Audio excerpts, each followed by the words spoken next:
Hey, how's it going, fight fans? Welcome to Mindful Combat. If you're new to the channel, my name's Rohan, and this is my platform. I do fight sports related content. If you're new here, want to help me grow my platform, all you have to do is subscribe to the channel, like the video if you like it, maybe hit that bell icon so you get notified every time I upload a video. With that said, I'm so excited to be back. I know I've been back for a little while now, or a week now after I had a week off, but there's something just so special about making content for me, and I really enjoy it. I know, man, I get paid nothing for this. I get nothing out of this outside of the engagement and getting to talk to you guys, and at this point you guys are like an extension of my friendship group, and guys that I talk to about fighting about, and I talk to you guys about fighting more than anyone else really at this point. So I really do enjoy doing these videos. But with that said, the channel is going to be changing a bit over the course of the next few months or so. I'm back in training now. I'm trying to get myself back into shape, and even back into fight training now. I'm doing a lot of work right now in the gym. If you guys follow me on Insta, then you would have seen that I've been putting up a couple of clips of me training now. Nothing special really. I'm still not that old, still only a couple of months shy of 30, so I still got some time to get into shape and, you know, be the best version of myself. So I'm thinking, oh, maybe I'll start sharing that kind of content as well. So, you know, the channel's going to be growing, the channel's going to be changing. This is going to be the stuff that I enjoy doing the most, and actually in this video I'll be doing something a bit different as well. So with that said, let's get into the video. In this video, I'm going to be looking at, in my opinion, what are the biggest disappointments in the history of mixed martial arts. Now, I'm not one for the long-winded videos, so I'm just going to keep to the top four. I could go on and on and on about this.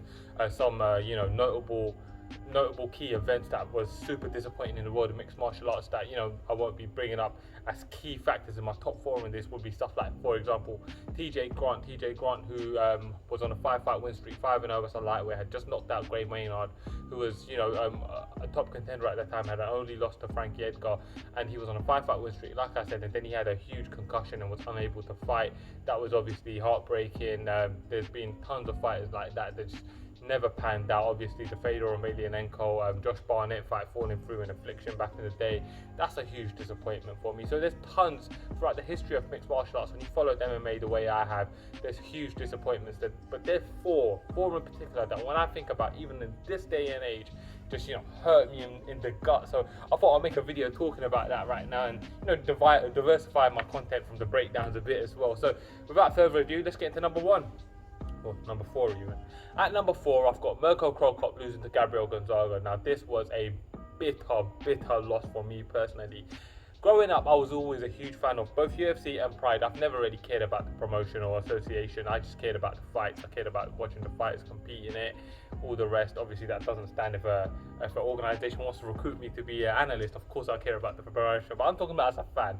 So growing up, I was obsessed with watching fights, and if you are obsessed with watching fights as much as I have, you would have followed Mirko Cro Cop in K1, you know, when he was sparking out man like Remy Bonyaski in the K1 Grand Prix, back in the days when the K1 Grand Prix was at its height, in my opinion, you know, the early 2000s, and then he made his transition over to mixed martial arts, where he was just a beast, you know, head kick KO and everyone, right kick hospital, left kick cemetery, that's what the saying was, and there was some truth to that. He was a dynamite human being, and this was a guy that I was so excited to see come over to the UFC. Now, he had his first fight against a gentleman named Eddie Sanchez, and Eddie Sanchez was not really a touted prospect or a contender in any way, shape or form. He was very young in his career, only 6-0. And Mirko Cro Cop had beaten him, but I don't think he looked particularly amazing in beating him either. And then Mirko's next fight was matched up against top UFC contender Gabriel Gonzaga, who was little known at the time. He fought Gabriel Gonzaga, and the winner was set to be fighting Randy Couture. Randy Couture, one of the greatest heavyweights of all time.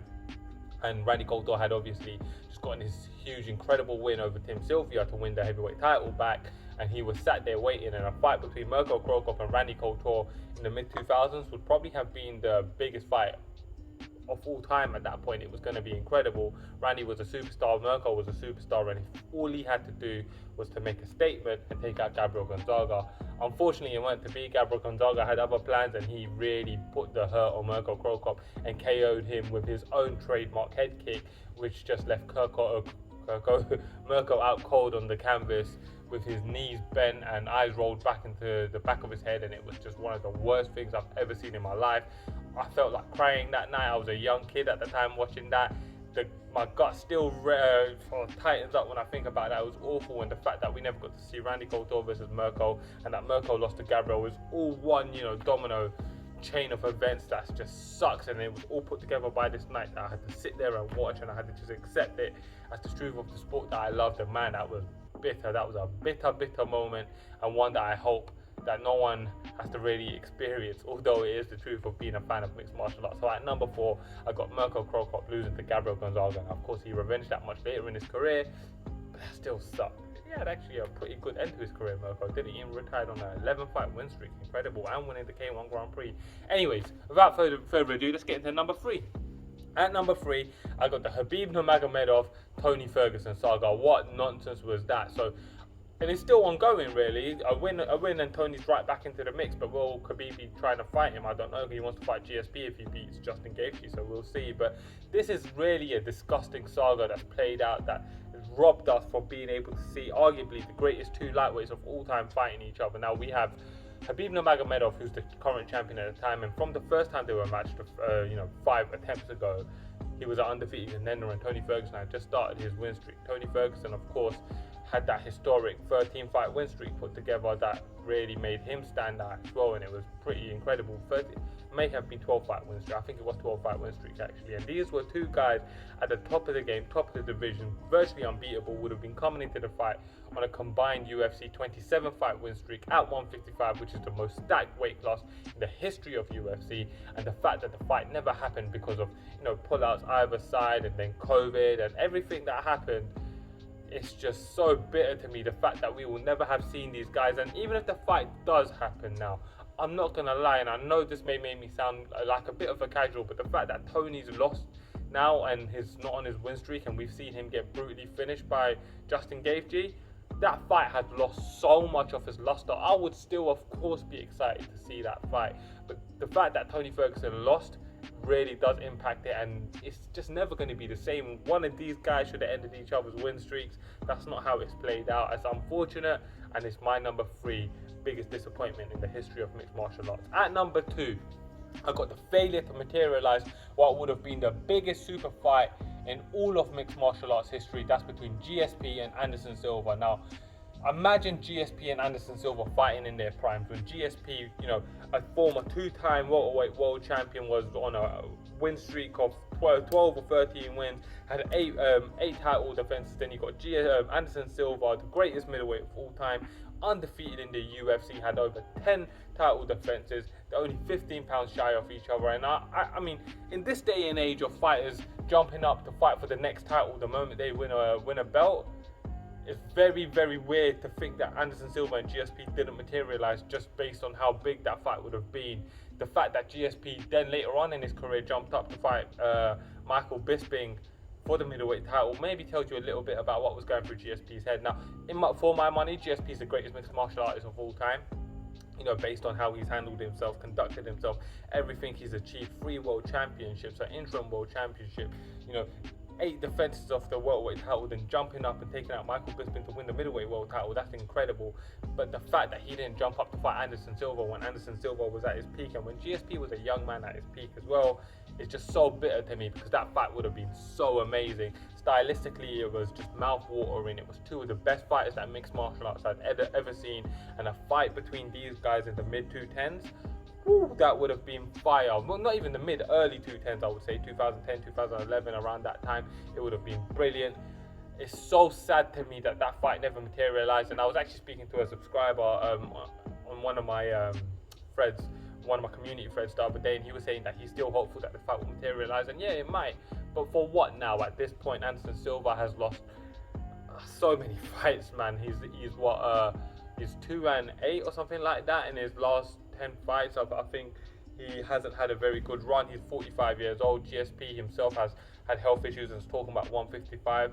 At this point, I would watch it. It doesn't necessarily mean anything to me, and it's a bitter disappointment, and it's a stigma in mixed martial arts that this fight didn't happen. So anyways, well, I don't know if stigma is the right word, but it's just bitter to me that this fight didn't happen. Anyways, moving on to number 1, we've got the failure to ever see Fedor Emelianenko brace the UFC octagon. Now, this one is an absolute clusterfuck of bullshit, and it comes down to a few things. Well, so firstly, UFC not being willing to provide Fedor Emelianenko with what he wants. Now, obviously, Dana White, whatever you think of him as a promoter, has always gone and gotten the things done that he wanted to get done, and he definitely wanted to sign Fedor, and he famously even said that his failure to sign Fedor Emelianenko is probably one of his biggest regrets in his career. So, you know, it's really tough to kind of blame anyone for this, but what I kind of do blame is Fedor's management team. You know, they wanted to, if Fedor signs with UFC, they wanted it to be a cross-promotional deal, which didn't really make sense at the time, considering they had no one. I believe it would have been an M1 cross-promotion, and UFC don't cross-promote like that. Obviously, things have changed. We've seen Floyd Mayweather versus Conor McGregor since then, but at the time, that was kind of out there to even request that. Fedor was, of course, at his prime, and he was seen as the best heavyweight. He was certainly the best heavyweight, in my opinion, probably the greatest heavyweight of all time, one of my top 5 greatest fighters of all time. And Fedor deserved to have fought in the UFC and fought for a belt. And the fact that the fight couldn't happen is just so bitter. Fedor was this close to be fighting Brock Lesnar, and it just never materialized. And to me, that's the worst thing. Now, if you guys are new to the sport and you haven't really followed what Fedor done in the game, I implore you to go watch his Pride fights. Don't just look at his record. Go watch his Pride fights and see who he fought. But don't look at who he fought through the lens of 2020. Try and put yourself back all the way to the time that Fedor fought them, when guys like Kevin Randleman were former UFC heavyweight champion and ranked in the top 5. Antonio Rodrigo Nogueira was virtually unbeatable at the time outside of Fedor Emelianenko. Semi Shield was dominating K1. Mark Coleman, a former heavyweight champion and a former Pride Grand Prix winner, was a top 5 heavyweight. Guys like Heath Herring were respected top 10, top 15 fighters. You know, Tim Sylvia, when he was removed from fighting for the world title. Andrei Arlovsky, when he was on a 5-fight win streak and left the UFC on a win streak and was a 2-time heavyweight champion there. These were incredible wins. And Fedor Emelianenko is most certainly the best heavyweight of all time. And the biggest disappointment for me in mixed martial arts of all time will always be that Fedor Emelianenko was never able to work out a deal and get to the UFC, and that sucks so hard. Anyways, guys, that's my top 4. I hope you guys enjoyed this video. Please comment below and let me know what some of your biggest disappointments are in mixed martial arts history. Hope you guys enjoyed the video.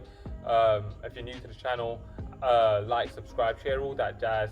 As always, I'm Rohan, and this is Mindful Combat.